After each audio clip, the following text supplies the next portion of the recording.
Salut à tous. Je sais, on ne devait pas se retrouver de sitôt, mais je vous avais dit que si j'avais des petites trouvailles à présenter, je referais une vidéo. Donc petite vidéo, hein, elle va être assez courte, puisque j'ai pas trouvé beaucoup de choses, mais je voulais revenir sur trois choses. Euh, donc deux disques et un livre CD musical, on va dire ça comme ça. Donc on va commencer par un des disques que j'ai trouvé il y a quelques mois, mais j'avais oublié d'en parler. Donc vu que je l'ai aperçu dans une de mes étagères, je me suis dit je vais en parler. Et c'est assez drôle parce que ce petit disque j'ai trouvé dans ma ville. Donc c'est quelque chose que j'écoute pas trop moi. Mais après je suis toujours curieux. Donc voilà, donc je vais vous montrer la pochette déjà. Voilà. Donc vous avez vu les titres, c'est assez chaud. J'ai bien aimé cette pochette et elle m'a intrigué en fait. Elle s'est retrouvée. Il y a des gens qui déballent en fait dans une place dans ma ville, hein, en plein centre de ma ville. Et il y a toujours un mec qui vient avec des caisses de disques et il y a des choses pas très intéressantes. Des fois il y a des choses intéressantes, mais il faut chercher. Et ça m'a attiré l'œil, hein. Donc je me suis dit pourquoi pas. Sauf que je l'avais pas pris le jour où je l'ai vu parce que j'étais en train de faire autre chose, j'avais pas d'argent sur moi ni rien. Et à chaque fois que je voulais le retrouver, parce que je sais qu'il déballe toujours ces petits cartons de disques une fois par semaine, figurez-vous qu'il était malade pendant plusieurs semaines où il était occupé. Donc il exposait plus, donc je me suis dit bon ben je vais plus le retrouver. Et c'est marrant parce que j'avais été voir sur les sites et c'était un truc qui était assez recherché, mais pas pour moi, hein. Donc c'est Nana Bonnard, donc drôle de nom. Donc je vais pas citer le titre du maxi parce que je sais pas si on me laissera en parler via le site. Voilà, donc ça c'est les titres, hein. Donc comme vous pouvez vous en douter avec la pochette, c'est un disque punk. Euh, Il y a pas mal de gens qui le cherchent, bizarrement. Après j'ai écouté, c'est rigolo, mais c'est vrai que c'est pas mon truc. Moi je l'ai acheté plus par curiosité et puis ouais, pour avoir ce truc, parce que c'est pas des disques que j'ai dans dans mes étagères. Donc pour en revenir à ce disque que j'ai pu retrouver, donc finalement un jour par hasard, donc le vendeur réapparaît. Et en cherchant comme un fou, je me suis dit mais je vais plus le trouver parce que quelqu'un l'a pris, quoi, parce que j'étais surpris que personne n'ait mis le nez dedans ou l'ait pris, hein, tout simplement. Et puis voilà, je l'ai trouvé donc pour rien du tout, hein. Je vais pas dire le prix, mais c'est pas très cher quand c'est des petits 7 pouces comme ça. Donc voilà, c'est plus pour la curiosité et puis on va dire que c'est plus un délire musical parce que moi j'en suis pas encore à écouter ce genre de musique, mais c'est rigolo, hein. J'ai écouté les morceaux, bon, je vous remonte les titres, hein, c'est assez coquin et chaud quand même, et gonflé, couillu. Donc voilà. Je sais qu'il y a un mec qui m'en a proposé une petite somme sympa. J'avais laissé traîner, puis au final, je ne l'ai pas vendu, mais je pense que s'il y en a qui sont intéressés, je leur revendrai. Je le revendrai, ou je le vendrai, puisque je ne l'ai pas vendu. Voilà, donc ça, c'était la petite anecdote. Donc dans ma ville, un petite trouvaille incongrue, on va dire. Donc c'est un truc des années 80, hein, début 80, 81, je crois, si je dis pas de bêtises. 83. 83. Ensuite, on va rester dans le vinyle. Donc ça, c'était cette semaine. Ouais, je suis en train de réfléchir, mais oui. Donc Jacques Charpentier pour le Kama Sutra et Charles Chahinès Concordance. Ensemble de percussions de Paris avec Vincent Gemignani. Donc en fait, cette pochette m'a intrigué. j'avais pas de quoi visualiser ce que c'était sur mon téléphone. Euh, je me suis dit, en plus l'état est génial, hein. J'ai lu un peu le texte, tout ça. Bon, il s'agirait, bon, je vais baisser un peu. Alors, il s'agirait d'un instrument qui s'appelle la brontée. C'est un nouvel instrument, voilà, qui permet de découvrir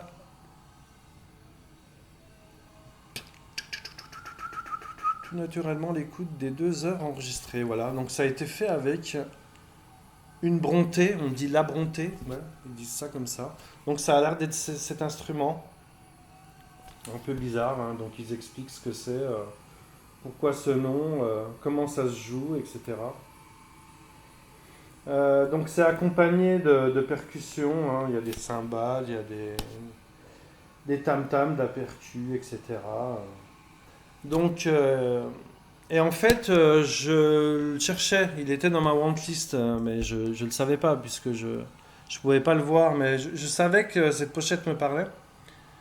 Et j'ai été content de le trouver, donc pour pas grand-chose.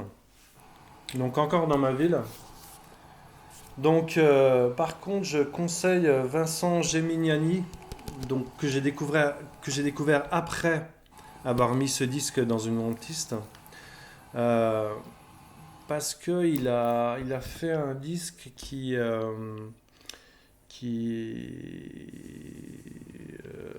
musique pour l'image, voilà, sur le label Musique pour l'image, il a fait un super disque easy listening, jazz, percu, un peu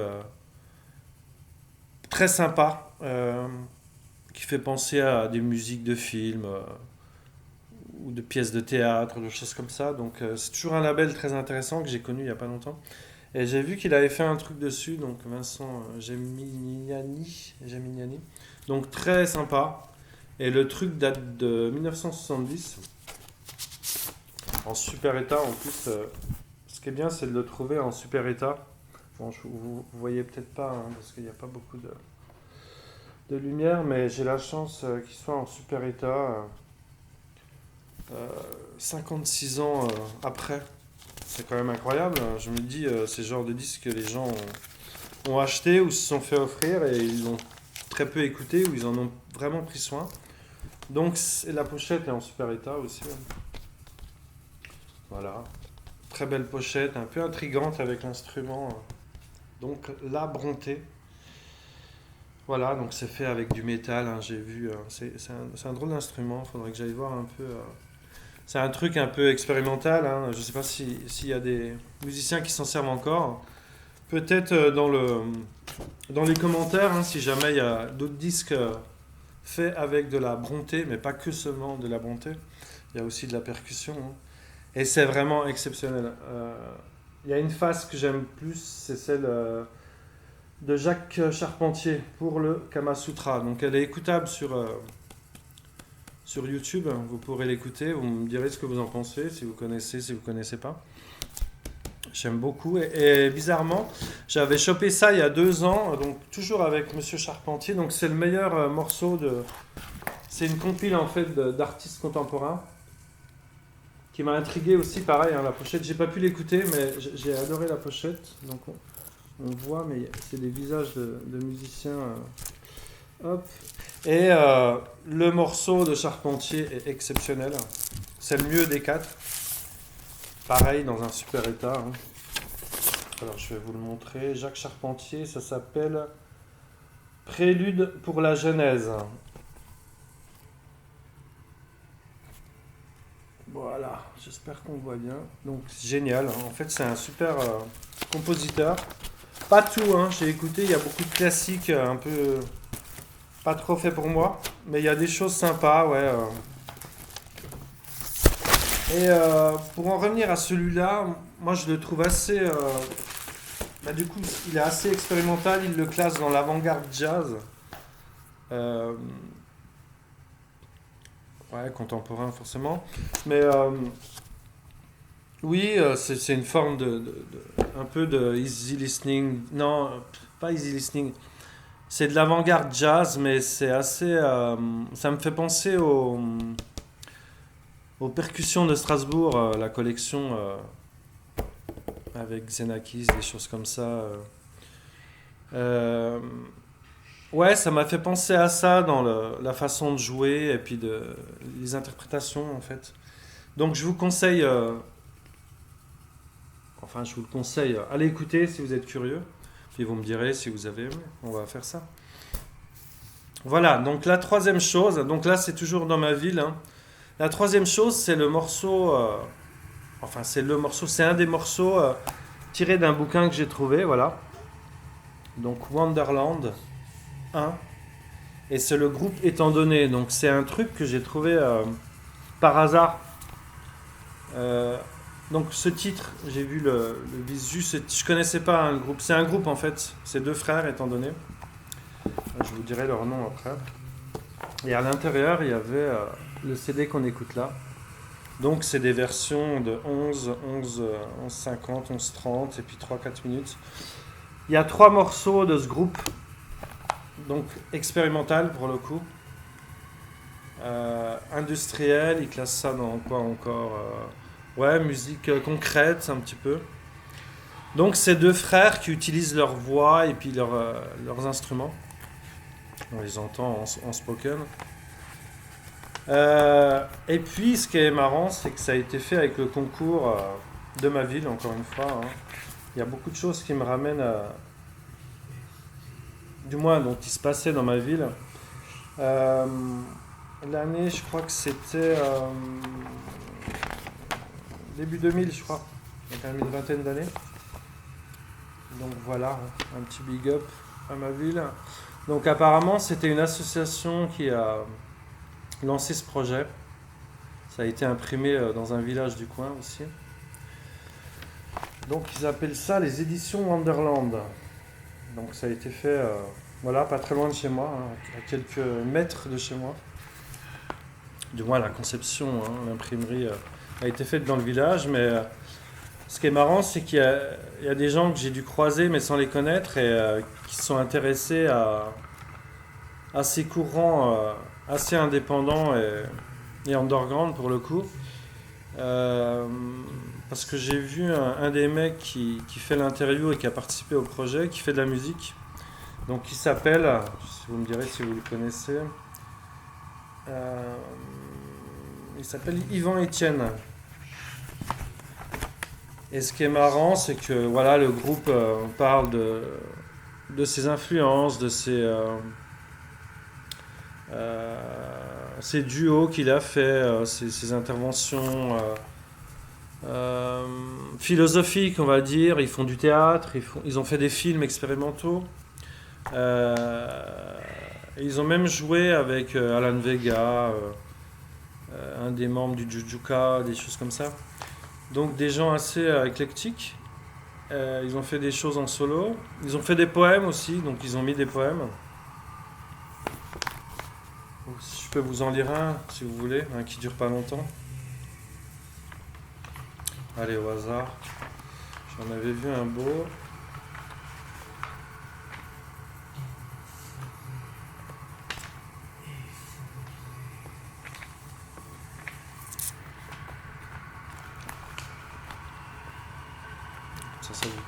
Heureusement qu'elles font, ça permet de meubler un peu.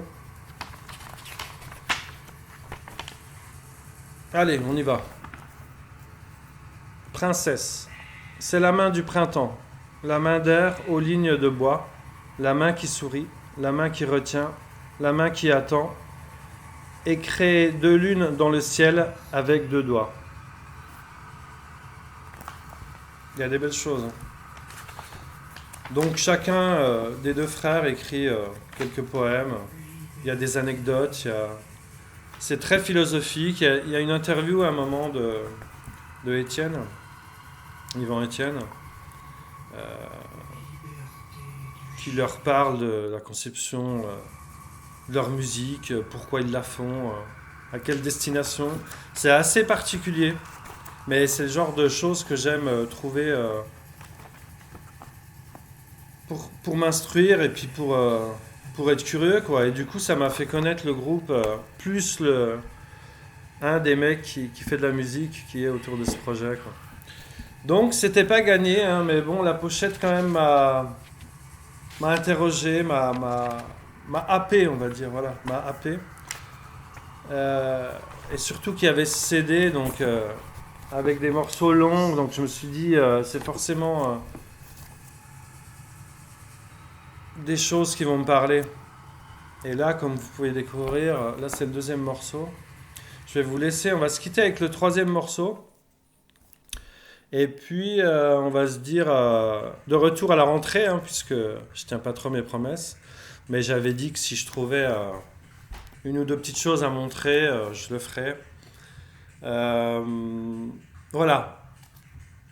Donc étant donné, je vais quand même dire le nom du groupe. Donc c'est Eric et Marc Hurtado. Voilà. Est-ce que je vous relis un autre poème des deux frères? Si j'en vois un, plus sympa, sympa. Allez, un dernier. Les quatre frappes sourdes. Ton sourire isolé dans le bleu de midi, ce trou de lumière comme une nuée de moineaux au-dessus du puits, une porte fermée, une ombre de terre, un cœur qui frappe les quatre directions de l'espace, une main serrée dans l'orage, une rose infinie. Voilà, les mecs sont assez... voilà, il n'y a qu'à voir et il n'y a qu'à écouter leur musique. Donc voilà, je sais qu'ils ont fait beaucoup de choses différentes, comme je vous l'ai dit, hein, cinéma expérimental, pièces de théâtre, et beaucoup d'albums avec soit l'un des deux frères, avec des guests, etc., soit les deux ensemble. Voilà, donc ils ont chacun des choses différentes. Donc je crois qu'ils font encore des choses, hein, j'ai regardé, mais comme leur disco est assez grande, il me semble qu'ils font encore des choses. Enfin, j'irai voir, puisque ça m'a... Il y a des morceaux qui m'intéressent et qui me plaisent d'eux. Donc voilà, on se quitte avec une musique assez rugueuse quand même, hein. Je vais monter le son pour que vous entendiez un peu plus et on va se quitter là-dessus. Donc je vous dis à bientôt.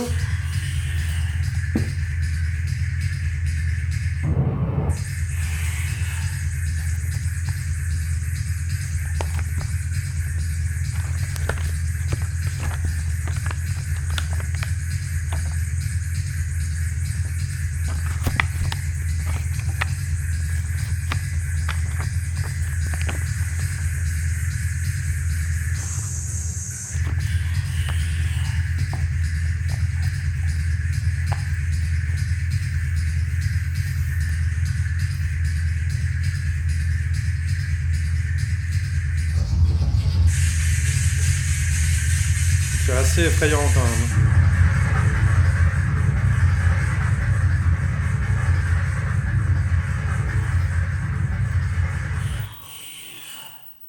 Voilà, ça vous a donné un petit avant-goût de l'état d'esprit du groupe et puis leur direction artistique. Bye bye.